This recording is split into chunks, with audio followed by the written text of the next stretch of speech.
The massive chamber on Nexus Prime buzzed with angry voices. 3 of the galaxy's most powerful military forces sat around the curved table, their representatives glaring at each other with barely controlled rage. The air itself seemed to crackle with tension as each faction demanded control over the disputed Outer Rim territories. Commander Vex Thera of the Zephyrian Empire slammed her crystalline fist on the table. Her people had evolved from living crystal, and when angry, she glowed with dangerous energy. The Sigma sector belongs to the Empire. Our reality-warping technology discovered those worlds first. Across from her, Hive Queen Zizikot of the Krillian Federation made a clicking sound of disgust. Her insect-like features twisted in annoyance. Discovery means nothing without proper colonization. My swarm fleets have already established breeding colonies on 12 planets. General Thax of the Arcturus Alliance stood up, his metallic skin reflecting the chamber lights. His species had merged with quantum technology long ago. Both of your claims are worthless. The Alliance quantum mapped the entire sector decades before either of you arrived. Sensix. The Onyx beats Excessic. End quote. The 3 powers had been fighting over the Outer Rim for months. Each believed their military was the strongest in the galaxy. The Zephyrians could bend reality itself with their crystal technology and denying. The Krillians controlled billions of biomechanical ships that fought as one mind. The Arcturus Alliance moved through space using quantum tunnels and energy weapons that could destroy planets. At the far end of the table sat a small group that most barely noticed. The human delegation looked tiny compared to the alien representatives. Their leader, Diplomat Choi Hye-jin, sat quietly and listened to the shouting match. She was a middle-aged woman, with kind eyes and graying hair. Next to her, Admiral Park Jin-woo studied a datapad with calm focus. "Enough," roared Commander Vex Thara. "The Empire grows tired of this pointless talk." "Try it," hissed Hive Queen Zizkot. "My swarm will devour your crystal ships. Both of your fleets will be quantum dissolved before you reach the first planet," General Thax said coldly. Diplomat Choi finally spoke up. Her voice was soft, but clear. "Perhaps there is another way to settle this dispute." The 3 alien commanders turned to look at her. Commander Vex Thara laughed, a sound like breaking glass. "What could weak humans possibly offer? Your tiny ships, with their primitive metal weapons?" Hive Queen Zizkot made another clicking sound. "Yes, I have seen human vessels. Pathetic chemical rockets and projectile weapons. So, backward." General Thax nodded agreement. "Their energy shields are laughably weak. Their computers run on basic silicon chips instead of quantum matrices. They fight wars like ancient savages." Admiral Park looked up from his datapad. He was a calm man in his 50s, with sharp, intelligent eyes. "We could mediate this conflict through a demonstration of military capability." All 3 alien commanders burst into laughter. "You want to fight us?" Commander Vex Thara gasped between giggles. "That would be the shortest war in galactic history. Perhaps a 3-way combat trial," Admiral Park continued, as if he had not heard the laughter. "Each faction brings their finest fleet to the Sigma sector. Winner takes the territory." "And where do humans fit into this?" Hive Queen Zizkot asked with amusement. "We would serve as neutral observers," Diplomat Choi said, "to ensure fair combat." General Thax's metallic features showed doubt. "What forces could you possibly bring for observation duty?" "Admiral Park's fleet happens to be conducting training exercises in a nearby system," Diplomat Choi replied. "They could monitor the trial." "Training exercises?" Commander Vex Thara laughed again. "What does that mean? A dozen patrol boats?" Admiral Park smiled slightly. "Something like that." The 3 alien powers exchanged looks. This was perfect. They would get to fight each other for the territory, and the weak humans would witness their power. Each faction was certain they would win easily. "Very well," Commander Vex Thara declared. "1 week from today, We meet in the Sigma sector. Agreed, said Hive Queen Zetscott. My swarm fleets will show you the meaning of true power. The Alliance accepts, General Thax added. Our quantum weapons will end this quickly. As the alien delegates left the chamber, they talked excitedly about the coming battle. Each was already planning victory celebrations. None of them paid attention to the quiet humans gathering their simple paper documents. Admiral Park stood and straightened his plain gray uniform. How is the training going? Diplomat Choi asked. Very well. The crews are ready. All ship types have reported in and are waiting for orders. Marning. All ship types? Choi raised an eyebrow. Admiral Park nodded. Carriers, battleships, destroyers, cruisers, frigates, stealth ships, support vessels, and the new prototype platforms. Plus General Kim's marine transports and Captain Lee's fighter squadrons. That sounds like more than training exercises. The galaxy's largest naval exercise in human history, Admiral Park confirmed. Good timing. Across the galaxy, news of the coming battle spread quickly. Military analysts from dozens of species began studying the three major powers. Everyone wanted to see which faction had the strongest military. The Zephyrian Empire prepared their reality-bending crystal dreadnoughts. These massive ships could twist space and time around their enemies. Their weapons did not just destroy targets. They erased them from existence. The Krillian Federation readied their biomechanical swarm fleets, millions of living ships that shared one mind and could adapt to any attack. They reproduced quickly and fought without fear, because individual ships meant nothing to the Hive. The Arcturus Alliance charged their quantum battle cruisers. Ships that could appear anywhere instantly, and fire weapons made of pure energy. Their targeting systems calculated probability across multiple dimensions. None of them bothered to research human military capabilities. Why would they? Everyone knew humans were new to space and used primitive technology. Their ships were slow and clunky. Their weapons shot simple metal projectiles.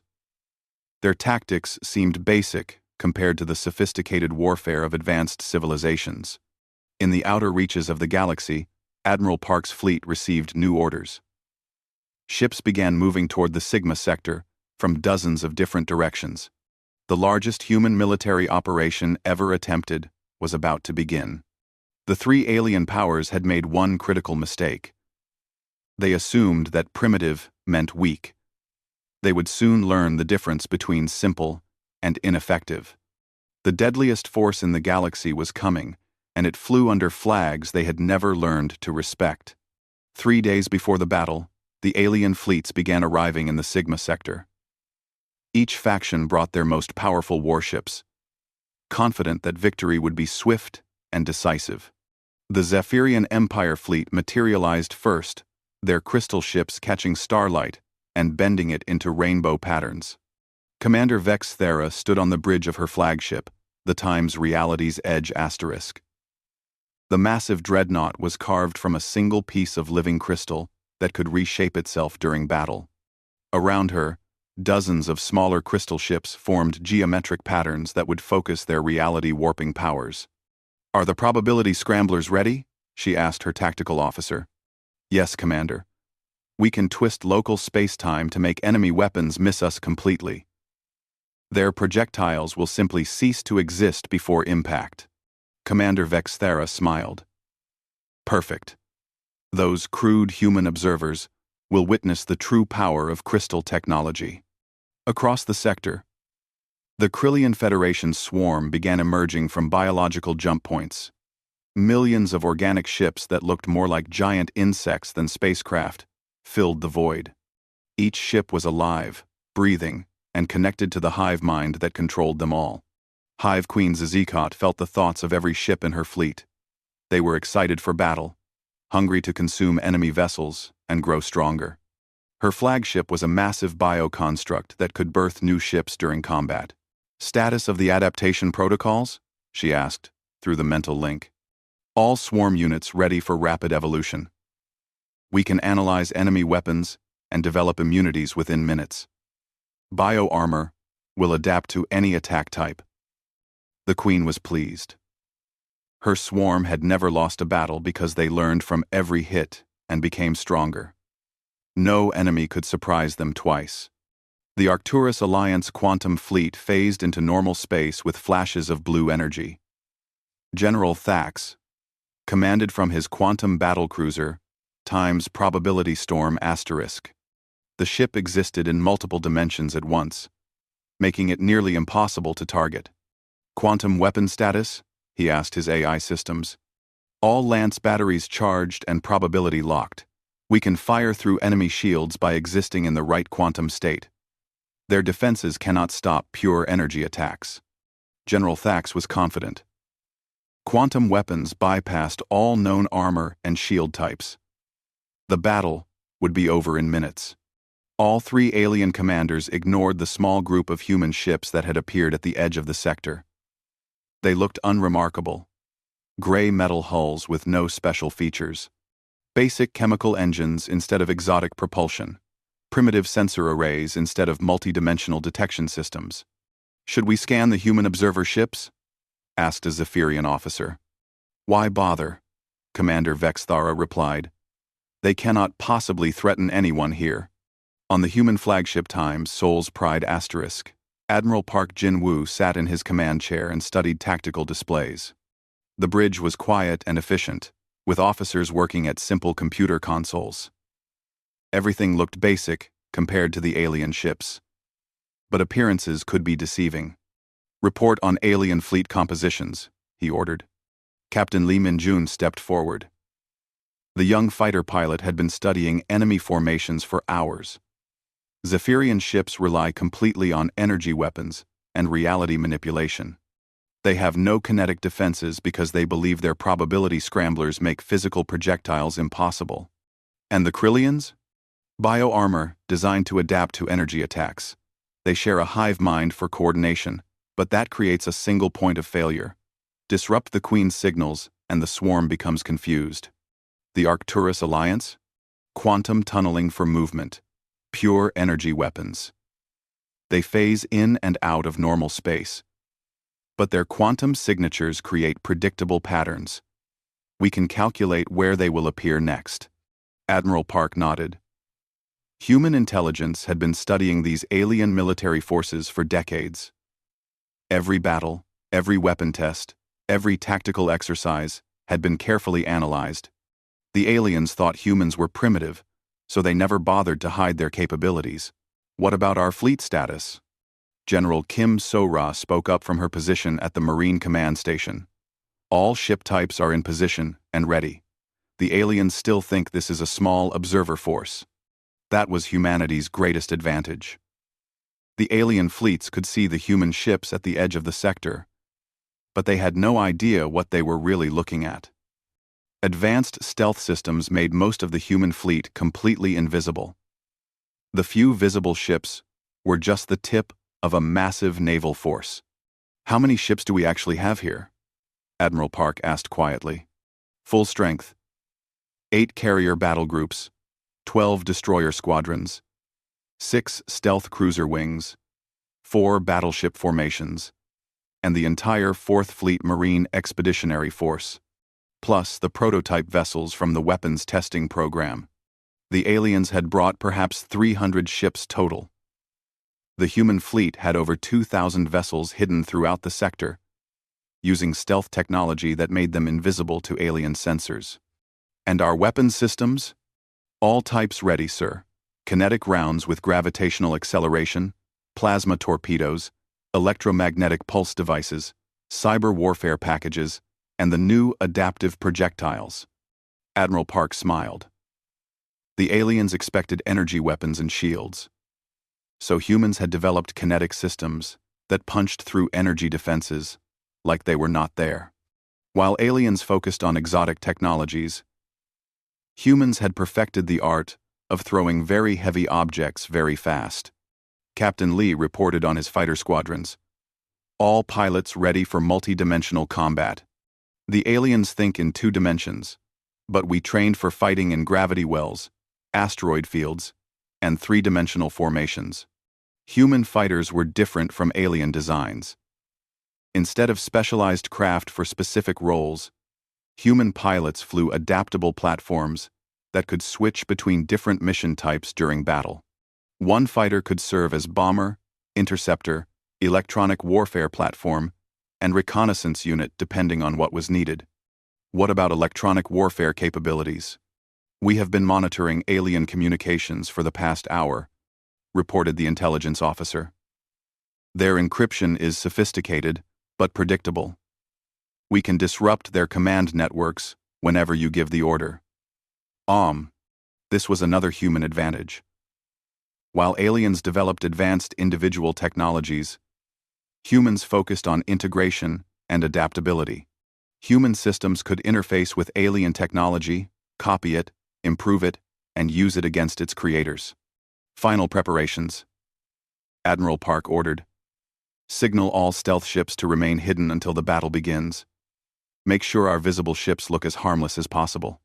Sir, should we inform the aliens that this is more than an observation mission? Admiral Park considered this. The aliens had challenged humanity to prove their worth through superior military power.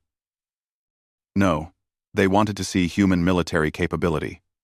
We will show them everything they never bothered to learn about us. Across the sector, the three alien fleets continued their final preparations. None of them realized they were about to face the most dangerous military force in galactic history.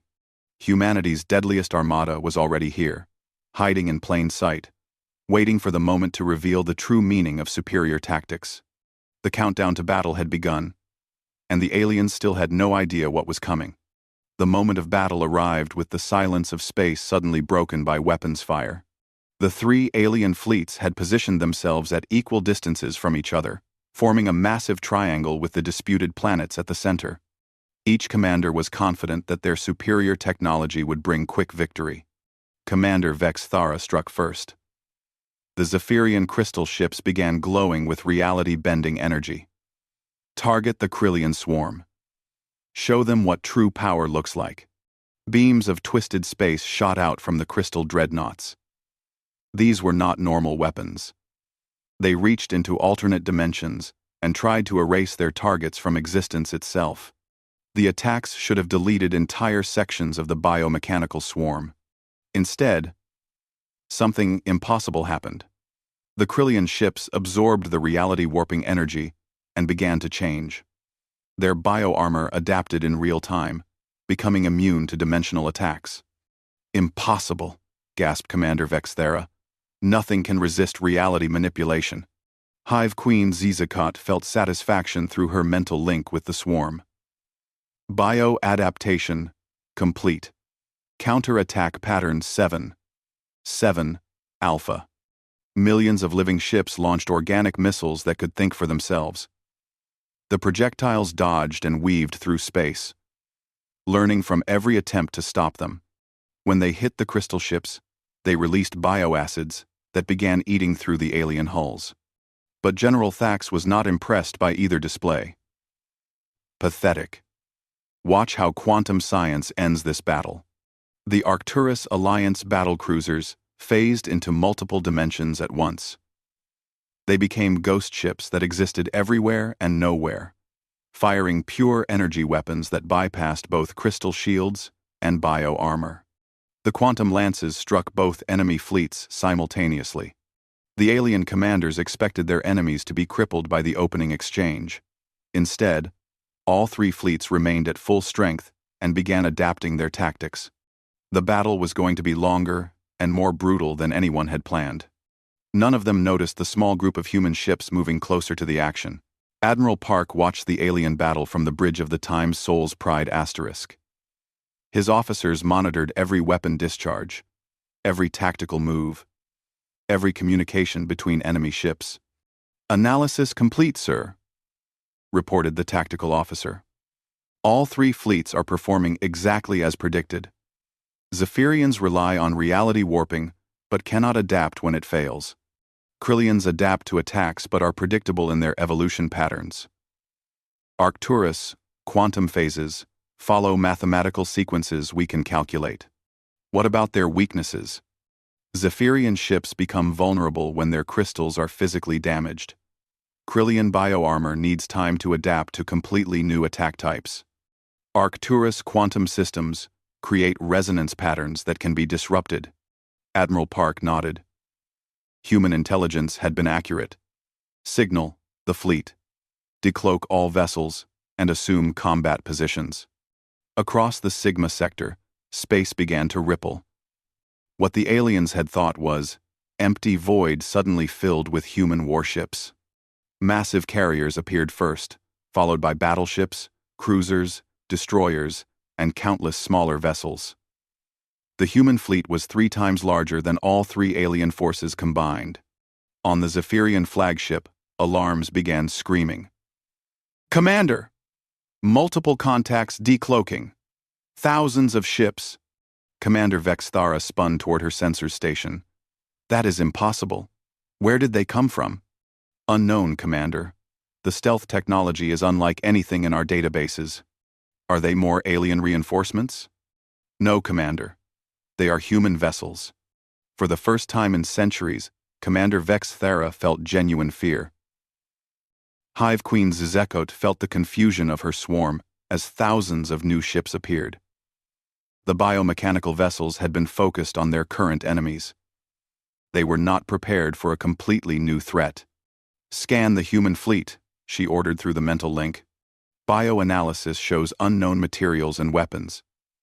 Their ships do not match any known human designs." Bioanalysis. Bioanalysis. Bioanalysis. Bioanalysis. Bioanalysis. I amends the 2-3 roke. How is that possible? Humans use simple chemical rockets and metal projectiles. These vessels show gravitational signatures and energy readings that exceed our current understanding. General Thax stared at his quantum sensors in disbelief. "This cannot be accurate. Recalibrate all detection systems." "Sir, the readings are correct. The human fleet consists of over 2,000 combat vessels with technology we cannot identify." "Impossible. Human ships are decades behind our quantum systems." "Sir, I recommend we reassess our assumptions about human military capability." Admiral Park opened a communication channel that reached all 3 alien fleets. His calm voice filled their bridges with words that would change everything. "Attention all vessels. You are interfering with human territorial claims in the Sigma sector. Withdraw immediately, or face the consequences." Commander Vexthara laughed, but it sounded forced. "Territorial claims? Humans have no right to this sector." "We disagree," Admiral Park replied. "You requested a demonstration of military capability. We are prepared to provide one." "With what?" General Thax demanded. "Primitive projectile weapons? If you insist on learning the hard way, we will begin with a basic lesson in applied kinetics." Captain Lee Min-jun led the first wave of human fighters from his carrier. Instead of the expected slow, clumsy craft, sleek vessels poured out of the human ships at incredible speed. They moved in 3 dimensions, with perfect coordination, executing maneuvers that should have been impossible.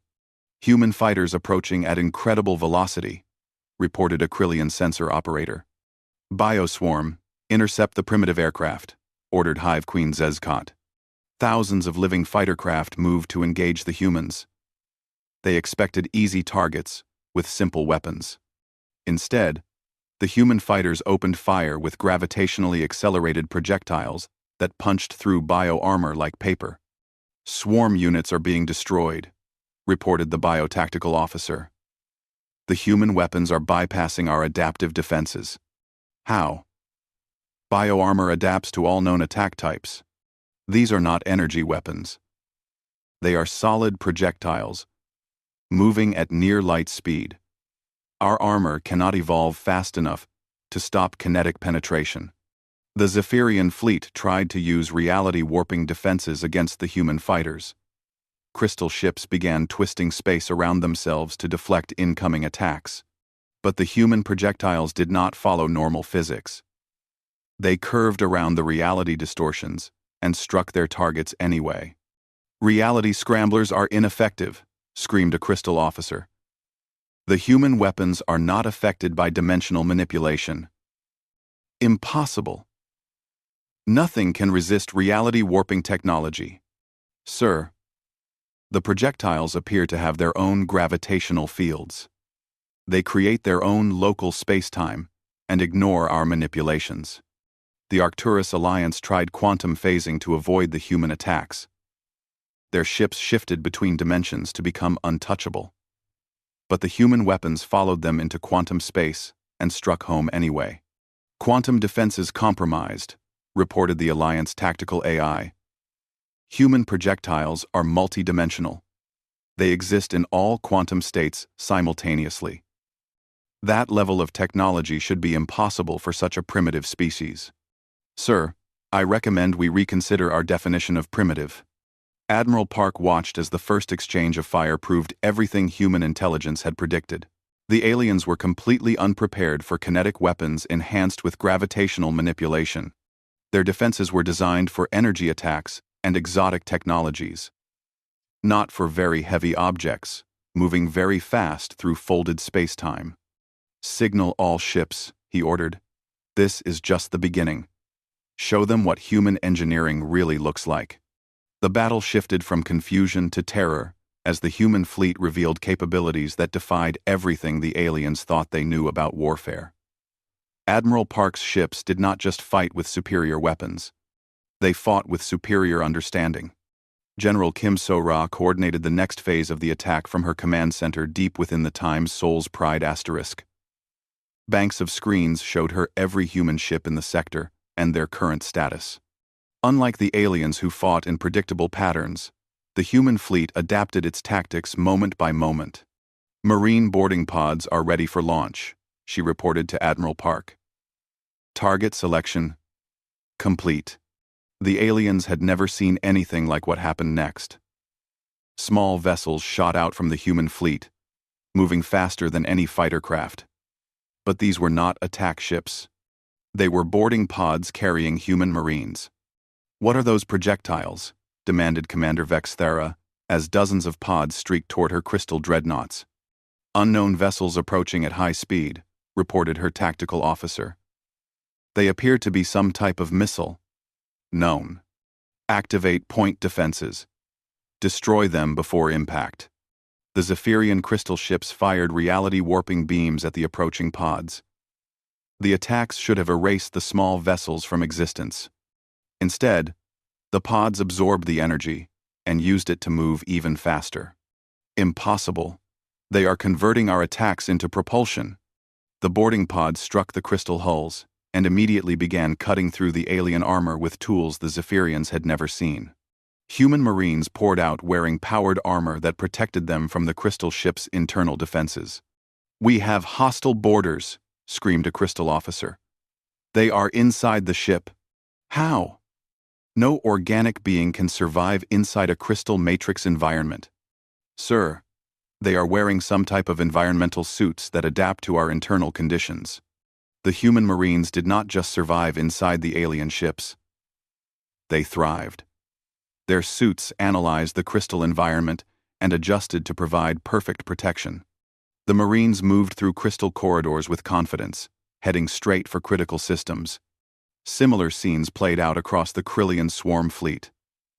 Biomechanical ships that had evolved to resist external attacks found themselves invaded by humans who understood their internal biology better than they did. "Bio-invaders detected throughout the swarm," reported Hive Queen Zezakot's tactical mind. "They are targeting our neural control centers." Impossible. No alien species understands bioship anatomy. These humans appear to have detailed knowledge of our internal systems. They are disrupting hive mind connections. Though, the human marines carried weapons specifically designed to interfere with biomechanical functions. Instead of trying to destroy the living ships, they reprogrammed them. Krillian vessels began turning against their own fleet as human cyber warfare specialists took control of their nervous systems. The swarm is fragmenting. Multiple units are no longer responding to hive commands. How are the humans controlling our biotechnology? They appear to have studied our species for decades. They know our weaknesses better than we do. The Arcturus Alliance faced a different kind of horror. Human hackers were infiltrating their quantum computer systems and rewriting their AI programs in real time. Quantum security has been compromised, reported the Times. Probability storms. Times, main computer. Unknown programs are spreading through our networks. Isolate the affected systems, ordered General Thax. Unable to comply. The intrusion software exists in multiple quantum states. It cannot be deleted without destroying our own systems. How is that possible? Our quantum encryption should be unbreakable. Sir, the human programs appear to be more advanced than our own quantum technology. While the aliens struggled with boarders and hackers, the main human fleet demonstrated tactical superiority that bordered on magic. Captain Lee's fighter squadrons did not just attack enemy ships, they herded them into positions where the human capital ships could destroy them most efficiently. Enemy movements are being predicted with perfect accuracy, reported a Zephyrian sensor operator. They know where we will move before we decide ourselves. Run evasive pattern Alpha 7 Gamma, ordered Commander Vex Thara. Sir, human ships are already moving to intercept us at our destination. How? We just selected that pattern? Unknown, sir. Their tactical computers appear to be running probability calculations beyond our capabilities. The truth was simpler and more terrifying than the aliens could imagine. Human intelligence had been studying their military tactics for decades. Every battle, every exercise, every tactical manual had been analyzed until human computers could predict alien behavior with mathematical precision. Admiral Park watched the battle progress with calm satisfaction. Status report on alien command capabilities. Zephyrian command structure is fragmenting due to boarding actions. Krillian hive mind control is being disrupted by cyber warfare. Arcturus quantum communications are being jammed by our electronic warfare systems. What about their attempts to adapt? All three fleets are trying to modify their tactics, but they are doing exactly what our models predicted. They cannot break free of their established patterns. This was humanity's greatest advantage. While aliens had evolved to fight in specific ways, humans had learned to think in every possible way. Human military doctrine was based on flexibility and adaptation, not on relying on superior technology alone. Signal all ships to begin Phase 3 operations, Admiral Park ordered. Human vessels throughout the sector began demonstrating capabilities that seemed impossible. Ships that had appeared to be simple destroyers revealed themselves as multi-role platforms carrying dozens of different weapon systems. Vessels that looked like cargo haulers deployed construction equipment that began building defensive stations in space. The human ships are transforming, gasped a Krillian bioanalyst. They are not what they appeared to be. Bioscans show modular construction. Each vessel can reconfigure itself for different mission types. That level of adaptability should not be possible with their primitive technology. But the most shocking revelation came when human ships began using alien weapons better than the aliens themselves. Captured Zephyrian crystals were mounted on human vessels and used to power kinetic weapons. Hijacked Krillian bioships were reprogrammed to fight with human tactical software. Stolen Arcturus quantum generators powered human shield systems. They are using our own technology against us, screamed General Tax. Sir, they appear to understand our quantum systems better than our own engineers do. Their modifications are improving our technology beyond its original specifications. How is that possible? Unknown, sir. Their engineering capabilities exceed our theoretical maximums. General Kim reported to Admiral Park on the boarding operations. All three alien flagships are under human control. We have access to their complete tactical databases. What about casualties? 0 human losses. The aliens were completely unprepared for boarding actions. And their fleets? Zephyrian ships are surrendering after their command crystal was captured. Krillian swarm is fragmenting without hive mind coordination. Arcturus vessels are shutting down as their AI systems are being reprogrammed. Admiral Park nodded. The battle was proceeding exactly as human strategists had planned. Superior technology meant nothing without superior tactics to use it. "Open a channel to all remaining alien vessels," he ordered. His voice reached every surviving ship in the 3 enemy fleets. "This is Admiral Park of the Human Defense Fleet. You have 10 minutes to surrender unconditionally. Any vessel that continues hostile actions will be disabled and boarded. Your crews will be treated with respect according to galactic conventions of warfare." The response was immediate. Across the sector, alien ships began powering down their weapons and sending surrender signals. They had finally understood the truth that would reshape the galaxy. Humanity was not the weak, primitive species they had imagined. The deadliest armada in galactic history had been hiding in plain sight, and they had just been crushed by opponents they never bothered to understand. The silence after the battle was more profound than the noise of combat had been. 3 of the galaxy's most powerful military forces floated dead in space, their weapons powered down and their crews stunned into submission. Not a single human vessel had been lost. The few ships that had taken damage were already being repaired by construction platforms that materialized from what had seemed like empty space. Admiral Park stood on the bridge of the Times Soul's Pride Times and looked out at a scene that would be remembered for centuries. Hundreds of alien warships drifted helplessly, while human vessels moved among them like shepherds tending a flock. The deadliest armada in galactic history had won the most one-sided victory anyone could remember. "Casualty reports," he requested quietly. "0 human fatalities," reported General Kim So-ra. 17 minor injuries from boarding actions. "All alien crews are alive and unharmed." "What about their ships?" "No vessels were destroyed. All alien technology is intact and available for study. We followed protocol and minimized damage to enemy assets." This was perhaps the most shocking aspect of humanity's victory. They had not won through destruction but through complete tactical superiority. Every alien ship could be repaired and returned to service. Every crew member would go home to their families. The humans had proven their point without unnecessary killing. Diplomat Choi Hye-jin arrived on the bridge wearing the same calm expression she had shown during the heated arguments on Nexus Prime. "The alien commanders are ready to discuss terms." "Bring them aboard," Admiral Park decided. "Conference Room 7. Full diplomatic protocols." An hour later, the 3 alien commanders sat around a simple metal table in the human flagship. They looked like different people than the arrogant leaders who had dismissed humanity just days before.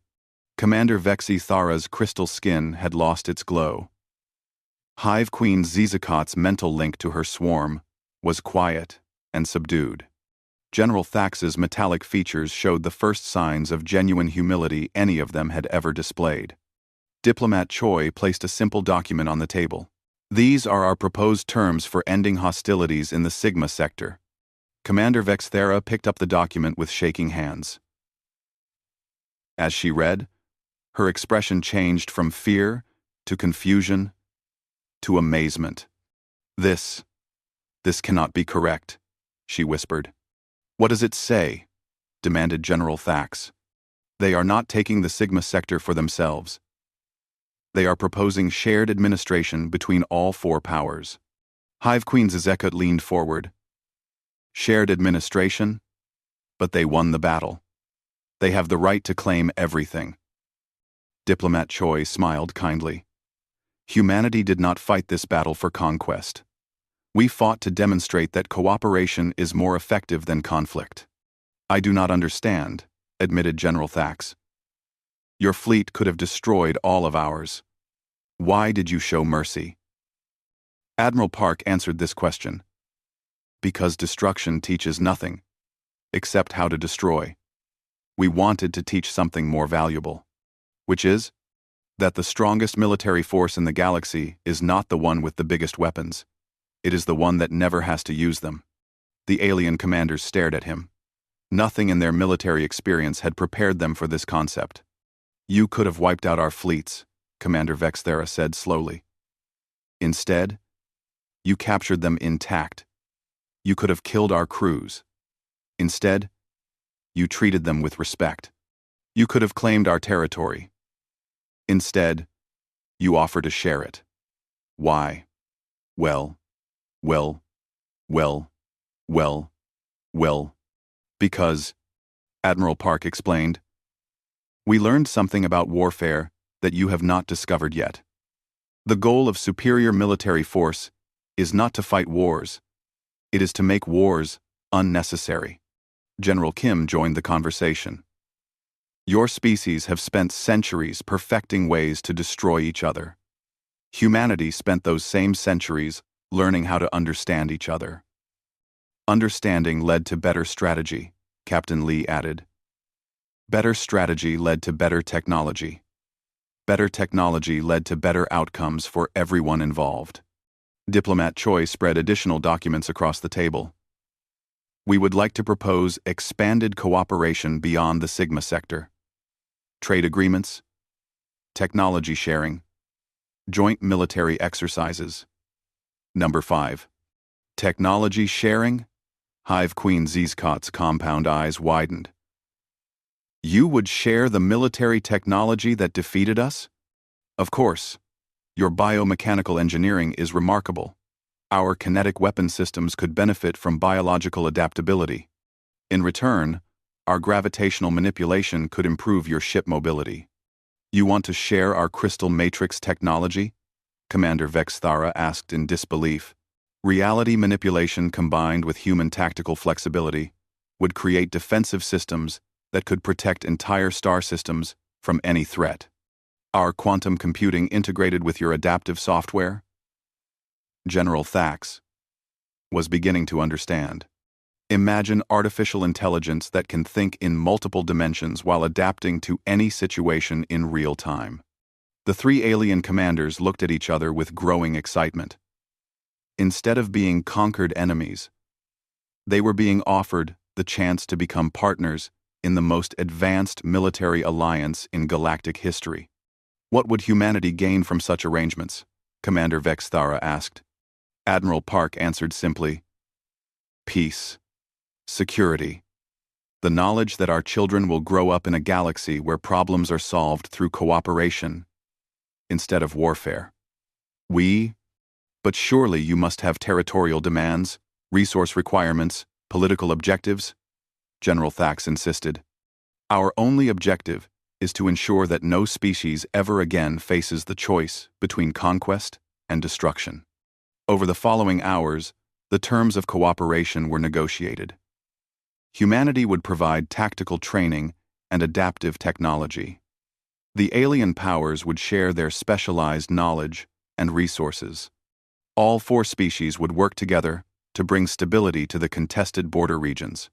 As news of the agreement spread across the galaxy, the reaction was immediate and profound. Dozens of other species requested similar partnerships with humanity. The prospect of learning from the military force that had effortlessly defeated 3 galactic powers was irresistible.